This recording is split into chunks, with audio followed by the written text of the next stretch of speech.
Now, many of you will ask, not receive, and still stay, and that's what we're working on today. Love needs information to flow. Love can't meet you where you won't stand. Asking doesn't guarantee you'll get what you want, but not asking guarantees that you won't. Hey, welcome or welcome back. I'm LuminousRah, and today we are going to discuss some deep discussions. But before we do, we're going to go ahead and clear the air, set the intent and energies, and dive right in. If you were praised for being low maintenance, asking now probably feels wrong. Not necessarily dramatic or needy, just wrong. And it's not because you don't have needs. It's because having needs costs you love. Today we are diving right into our fourth conversation. We have one more to go, and it's stemming from one of our community members that left us a comment. So we're going to go ahead and dissect that and dive right in.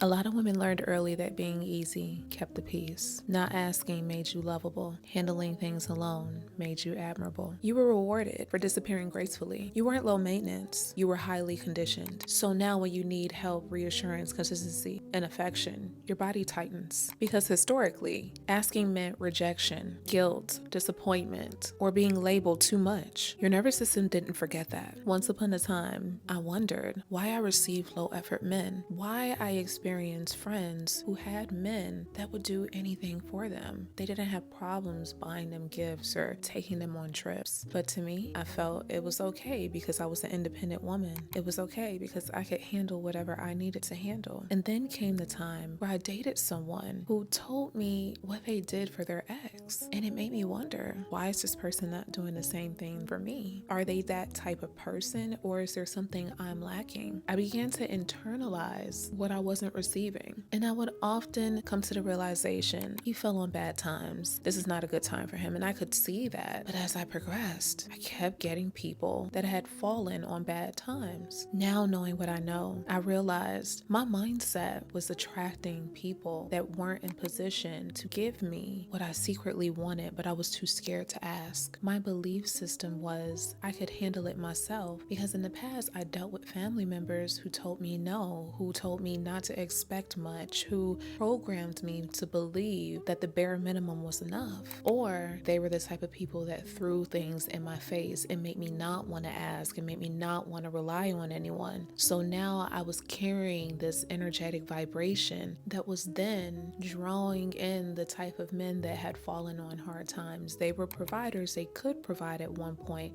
but they weren't able to provide for me.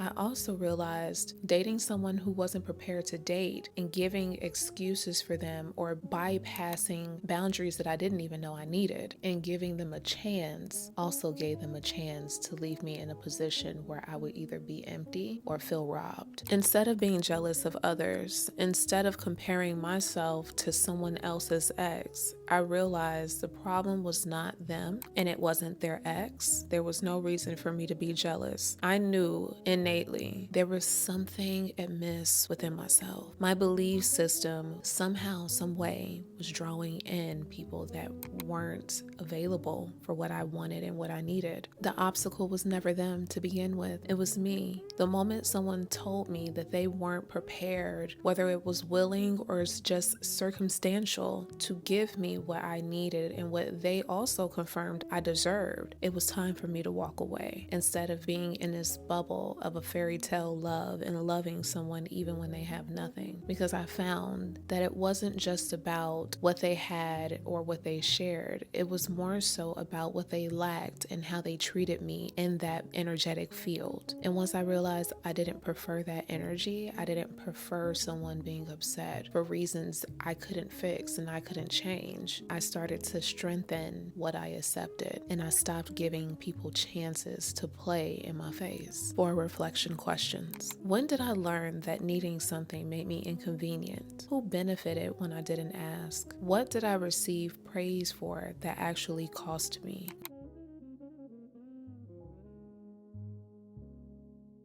Needs don't disappear when they're ignored. They just go underground. When you minimize your needs, you overfunction. You resent quietly. You hope someone will notice instead of asking. I want you to understand that unspoken needs don't make you strong. They make you tired. Many women weren't taught how to ask without apologizing. So instead they hint, overgive, test, and withdraw. All of that is manipulation, but it's manipulation rooted in survival. I want us all to understand, survival doesn't build intimacy. Clarity does. Don't beat yourself up because you're in survival, because in survival, you learn the necessary tools that you need to take along your journey and your path. For me personally, I had to learn how to ask by being in sales, and sales was my survival. I needed to feed my son. I needed to pay my bills. I needed a certain life that I'd already began manifesting. I had to learn how to thrive in that environment. I originally came up with strategies. Sometimes it seemed like manipulation, even though internally I understood. I morally and in my integrity didn't want to screw anyone over. I didn't want to put anyone in a bad predicament. But in sales, in survival, trying to pay my bills and feed my son as a single mother, I learned people want to spend their money. People are happier when they leave the store with more than what you think about selling them. People want a story. They want to feel understood. They want to feel heard. In learning all of that, I realized at some point in time, doing it for almost 10 years, I had no issues with asking anyone for anything. People's responses to me told me a lot more about them than it said anything about me and my character.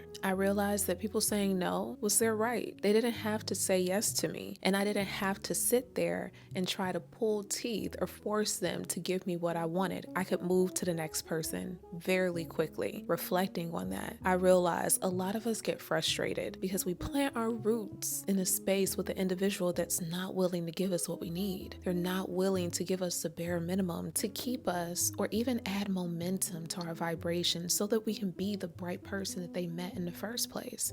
Trying to knock that knowledge into someone's head who refuses to see it, who doesn't think you deserve it, and maybe who doesn't even have it to give doesn't make sense. That's why it makes more sense to move on to the next person. For me in my story, I had to move to the next customer. I was taught in that field, if one person isn't spending any money, hurry up and get them out of there and get to the next person that you can get some money from. So naturally, it didn't mean much to me to ask for what I needed because it's a need. And then I graduated into another energy. And if I'm getting too many no's for no good reason, then we're not in alignment. And that's okay. That doesn't make me a villain and that doesn't make them a villain. We're just not in tune, and that's fine. The quicker you move on from that, the better. And for our reflection, what do I expect others to notice without saying? What needs do I minimize to avoid discomfort? How do I feel when those needs go unmet?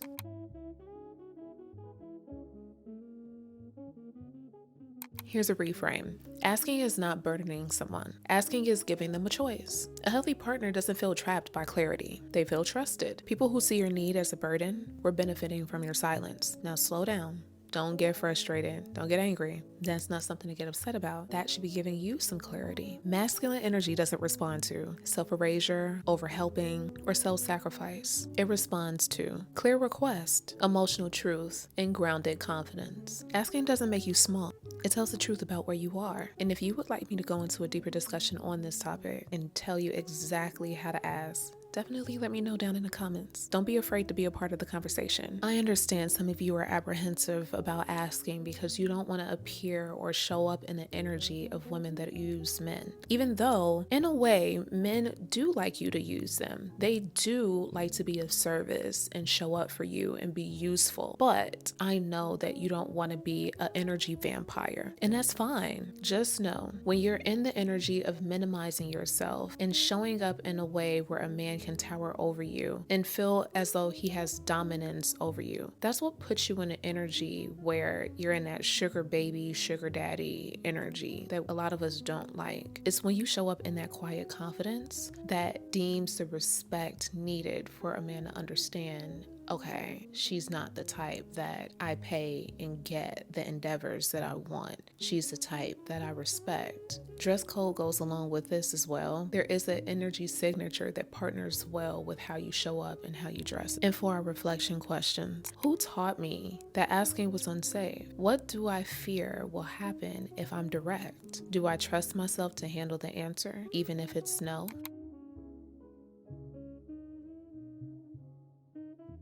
When you don't ask, your partner guesses. You feel unseen. Resentment builds quickly. I've come across many women who have used this aspect of not asking and turned it not only into a part of their character, but as a defense mechanism. They've taken their weakness and tried to turn it into a strength by using this energy to entrap people and test people to see if they're willing to do something or the other and try to manipulate them into the energy they want them to be in. And it builds unnecessary stress. It also is a mismanagement of your energy and your time. Some men know what to say. They say the right things. They know that they have a silver tongue and they know you'll fall for it as well. While some men use their silver tongue and have actions behind it, you still have to know your own value and worth. And it's heavily rooted in how you carry yourself and the standards you hold along with your boundaries. This reminds me of a scene in Sex and the City where Samantha was sitting at a bar and a gentleman walked up to her and asked her, could he buy her a drink? She said, I already have a drink. So he said, can I buy you an island? And she responded, I don't know, can you? That was a representation of a woman putting herself in a space where she was able to meet affluent men, but she was still getting the player vibe. And clearly, if you watch Sex and the City, she didn't mind. Samantha didn't care at all whatsoever. That lifestyle worked for her. Too many women are living a lifestyle that doesn't work for them. They secretly and desperately want to experience different things, and they hold themselves back by telling themselves certain things that seep into a belief system that keeps them in a stagnant energy. And then they blame everyone outside of themselves. They get resentful towards other women, and they feel that they're being looked over. But in all actuality, if you hold your standard, you get a better outcome. Even if the outcome isn't the best outcome, you still get a good one. So if we shift from Samantha and go into Charlotte, Charlotte knew what she wanted. She didn't compromise on her boundaries. She may have seemed dreamy to everyone else. She may have seemed as if she didn't know what she wanted and she was oblivious to the real world, but Charlotte got the best hand. She got the best deal out of a lot of everything that everyone else had going on because she did not waver on her boundaries. She is the example of quiet confidence. She understood what she wanted and she was not going to succumb to what her friends and society was telling her she did not deserve. She understood her value. She understood what she was worth. A scene that I absolutely love in that entire show was the scene where she negotiated the amount of money she would get if she were to birth her husband's children. She felt she was worth way more than what they were offering, and because she asked, she received. Now, many of you will ask, not receive, and still stay, and that's what we're working on today. Love needs information to flow. Love can't meet you where you won't stand. Asking doesn't guarantee you'll get what you want, but not asking guarantees that you won't. And here's the deep truth. If someone pulled away because you expressed a need, it's not because you asked. It's because that connection couldn't hold truth, and that information is useful. There's been too many experiences in my lifetime where I've seen women get so angry and revengeful, abrasive. They can shift a room into the pits of hell because they were rejected or someone rejected their offer. Naturally, they already carry a signature energy that the other person is picking up on. But one thing I've always admired about someone is when they're able to take rejection with grace. That actually will make someone think twice about rejecting you because they expected something else, but you showed up in grace. And it kind of speaks to this undertone that you know your worth and you understand that's okay that you won't give it to me. I know someone else will give it to me. Oftentimes when speaking to certain men or hearing men talk about certain situations, they'll often say, oh, nobody will do that for you. This is not a daydream. This is not a fairy tale. Once you get out of that belief system, once you stop listening to someone else who's in lack and you start pouring into your own voids, you'll begin to experience experience these experiences. And once you have the experience, you know that they will never understand, and you won't be in position or even want to explain your position. You'll know, yeah, men may not give to other women. Maybe you won't give to other women, and that's because you're lacking in some capacity. But I know through experience, they give to me. And when I set this standard, I'm not lowering it for anyone. Anytime this bar, this standard moves, it's only moving up, baby. That's the attitude you have to have. And for a reflection question, who do I become when I don't speak? What part of me feels safer staying quiet? What will honesty reveal about my relationship? Receiving isn't passive, it's regulated. It requires self-worth, discernment, and the ability to tolerate care. If receiving feels uncomfortable, it's not because you don't deserve it, it's because you're learning. And this is where discernment matters. Not everyone deserves access to your vulnerability, but the right people need you to be clear. This is the foundation of divine receiving. And the reason why I talk so much about discernment over performance. This is something I go much deeper into in my work around discernment and divine receiving, especially the difference between asking from wholeness versus asking from survival. If this conversation resonated, the link is there for you to click on below whenever you're ready. I also want to say thank you so much for everyone who purchased my last ebook. You all sold out the sale, so be sure to catch the next one down below. And for a reflection, what's the hardest thing for you to ask for and why? If asking feels heavy right now, you're not broken. You just need to unlearn the story that said, love only stays if I don't do too much, if I don't need much. You're allowed to take up space and still be loved. And in that, you may be surprised what you get. Thank you so much for spending your time and your energy with me. Hopefully everything that we went over helps you reflect. But if you have any questions, do not be scared to comment down below. And if you have a friend that you think will benefit from this conversation, don't be shy. And when they get here, we're gonna say, hey bestie, welcome. Well, you already know what time it is. That's my time. I'll see you guys on the next one. Peace, love, and a little bit of spice. Mwah.